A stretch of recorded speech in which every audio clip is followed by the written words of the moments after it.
Well, I think this time more than ever, maybe, it was an occasion to calm the game, if I may say so, because you get a lot of information about how bad the finance world is, how bad the consumption could become because the raw material is increasing and so on.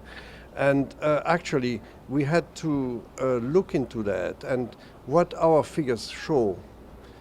And most probably will set the tune is that, yes, there will be a slowdown, but it will not be a recession, not even in the United States. And what is interesting also is that little by little, and the world is shifting actually, little by little the emerging countries are gaining a more important part in the world economy, and definitely in the world travel and tourism economy. Interesting. Already China is the second biggest travel and tourism economy in the world. Can you imagine when Russia is going to come into the picture, when India is coming into the picture, then we will have that offsetting game. And after all, what brings stability is that you have you are not monoculture, you are polyculture. In other words, you have input from various parts of the world and not only from one part. How do you view the industry did in managing growth and breaking barriers? Well, I think managing growth, the industry has shown in the past that the industry can do. And the industry have shown that, take the hospitality for example, that the industry has put in the pipeline 740,000 rooms in the USA alone, 1.2 million rooms in the world. So the industry has the strength to manage the growth.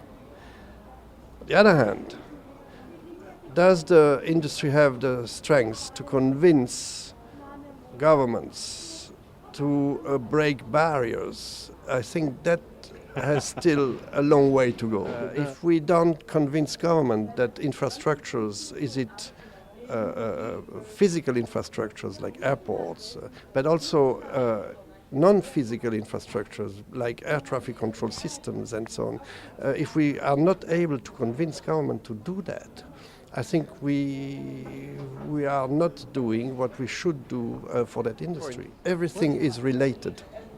You cannot only say we take care of environment, but by taking care of environment, you have to take care of infrastructure. You have to take care of human resources, because not only do you have to train, convince, get buy-in into servicing people, you have also to convince the young generations and the older generation that environment is an important thing. When we talk about those issues, which are tremendous, we don't talk about the new products.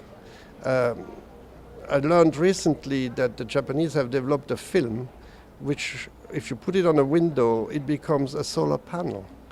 Now, can you imagine Manhattan full of those solar panels? Maybe Manhattan will be not only carbon neutral, but energy positive. So you see, I think we have technology, huh? Absolutely, and we have to believe into the future. Mm-hmm. We have to believe into the creativity of the people.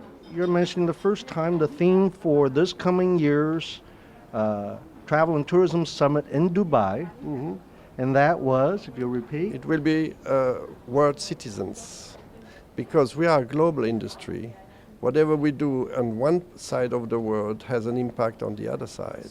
And the three main problems discussed in that summit will be first, infrastructure, second, human resources, and thirdly, environment. And they are equally important, and they have to be equally together solved by the world, and travel and tourism has a major role to play in that.